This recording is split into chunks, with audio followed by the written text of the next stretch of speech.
always dumbfounding to me how much we as a society love art, but we always seem to abandon our artists. And I want to say something that I genuinely believe. Artists aren't a luxury class. We're not the dessert the society eats after the real work is done. Art is the medium through which civilization tests ideas before we enact them out in the real world. Every time you look around you and see anything that occupies your physical space. The way phones look, the way cities feel and are planned, the way brands communicate with you. Those weren't invented in a boardroom first. They were prototyped in what people call the useless zone. Studios, demos, weird drafts, and sketches that couldn't be monetized yet. In today's video, I'm making a simple claim. Artists are civilization's R&D department. And society despises a lot of artists because it wants the value that art gives them without having respect for where it came from. Chapter 1. The useless things that built the world. When I say artists are civilization's R&D, I'm not being poetic. I'm describing a pipeline. It's 4 steps really. Artists invent a new way of seeing things. Culture adopts the feeling. Industry turns it into utility. And the distribution layer captures all the money. Artists through their work are the ones who explore the adjacent possible, which is worlds that could exist but don't exist right now.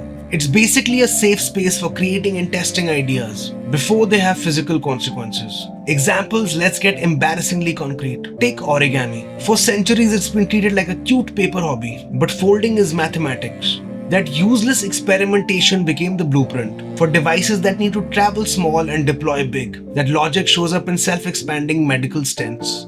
You go through a catheter and then the structure unfolds inside your body, and it shows up in space. The James Webb Space Telescope had to fit inside a rocket and then open up in space like a mechanical flower. This folding theory explored through art first and then given mass utility. Or take cubism. People look at Picasso and Braque and say this is nonsense. But that fragmentation of perception, breaking an object into angles, became a weapon in World War I. It was called dazzle camouflage. Ships were painted with brutal geometric patterns, so a submarine gunner couldn't judge their speed or direction. Art theory turned into survival math. Not the best use of art, I'll admit, but put into real-world action nonetheless. Or let's take science fiction. A lot of modern interface design is literally borrowed from cinema. Minority Report, besides looking cool, visualized gesture control. Spatial windows, pinch to zoom, years before mainstream hardware caught up. Star Trek's communicator basically pre-trained the world to accept a pocket device as normal. The pad is literally the iPad before the iPad. And I'm sure that all the people who are behind the tech platforms you're all on right now were massive fans of 1984 before they ever put it into action. Even typography. People think fonts are aesthetic fluff, but road signage is life and death. If typeface improves legibility by even a second, that's distance, and distance is reaction time. And reaction time is crashes avoided. Design is infrastructure. The point I'm trying to make is simple. We have to stop looking at artists and art as something that exists purely for our pleasure and consumption. Artists are testing reality in low-cost simulations, in environments where we experiment with ideas and thoughts almost like an academic thesis. We are doing R&D on human perception, human emotion, narrative, identity, and form. And then society builds products on top of it. Which means for anything useful to exist, the ideas that inform it have to be given a place to flourish first. Chapter 2. Why artists get paid like they're optional. If the financial upside of this research and development is massive, then why does it feel like artists are always in financial chaos? And I think that's partially because the world doesn't reward invention. It rewards ownership of the pipeline. We love water. We just want the plumbing to be hidden away and for us to not have to think about it. And historically, this has always been true. Johann Gutenberg invented the printing press, arguably one of the greatest accelerators of civilization. And right after that, a financier sued him. His workshop got seized. The guy who gave the world mass information died broke. Herman Melville writes Moby Dick, an insane high variance experiment, and he dies in relative obscurity. Then in 1910s and 1920s, the Melville revival turns him into a giant, and Moby Dick becomes a permanent cultural engine, endlessly reprinted, taught, analyzed, and adapted. This has always been the pattern. The artist takes the risk, the market waits to see what hits, and then the person who profits from the upside is someone other than the creator of the idea. Chapter 3. Winners take all. And here's the knife that cuts the deepest and cuts through every creative I've ever known. Culture is naturally winner take all. And this isn't because people are evil, it's because attention doesn't distribute evenly. I want to go into meme theory here as a concept, but that's for another video.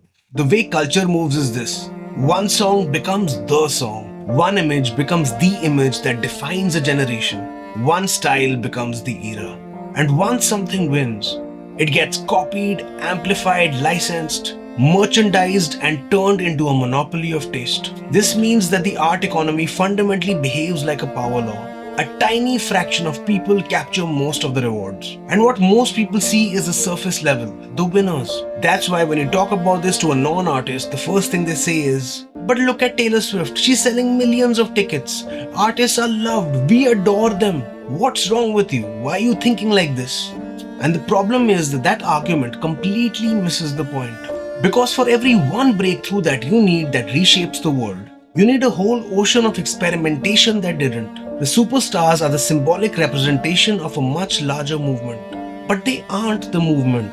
And without all the people shaping little bits and pieces of culture, there would be no bigger shift. There would be no design breakthroughs. And that's the part that us as society refuse to fund or even tolerate. We want iPhone level design language, but we don't want to pay for the decade of aesthetic trial and error that made minimalism legible. We want the new sound that shifts pop culture, but we don't want to support the thousands of mid-level, mid-tier musicians experimenting in their rooms, testing weird ideas in small rooms so that the next evolution can even exist. We want the films that define an era, but we don't want the writers' rooms, the VFX teams, the storyboard artists, the editors, the actual research layer to have stable lives. So the middle class collapses. The work you see at the top, the superstar you see everywhere, is built on the backs of 1,000 artists you refuse to acknowledge or even pay fairly.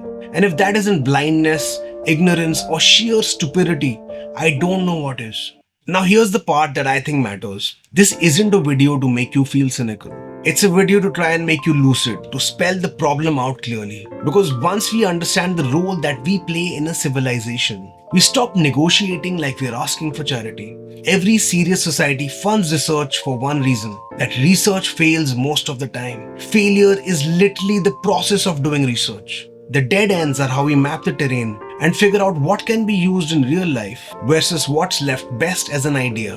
And art works the same way. Instead, we build a world where the people doing the research are supposed to bankroll it forever. And then they get mocked when the results take time. That's not capitalism being harsh and giving you a dose of reality. That's ruthless, uncontrolled capitalism gone wild. And what we really need is an artistic middle class, so that we can start shrinking the insane inequality that lives in most creative professions. Not every artist is meant to be a billionaire. That's not the goal. A society doesn't need all of us to be megastars. It needs a wide base of serious working creatives who can afford to keep experimenting long enough for breakthroughs to happen. That's how every field advances. Not through random mythology, but through serious, sustained work inside a system that doesn't punish exploration. Scientists aren't told, "Prove to me why you need to be breathing or need oxygen," right before experiments. Or "Why should you be allowed to eat," while they're working on an experiment. But artists definitely are. And this stability is what I think will produce more insane discoveries. So if you're watching this as an artist, whether you're young or old, broke or successful, there's something I really think all of us should realize. Our failed experiments are not a proof of our delusion or our failure. They're proof that we're doing our job. And the job was never to be instantly profitable. The job was always search through the unknown on the behalf of everyone else, and then hand civilization the map when you find something real.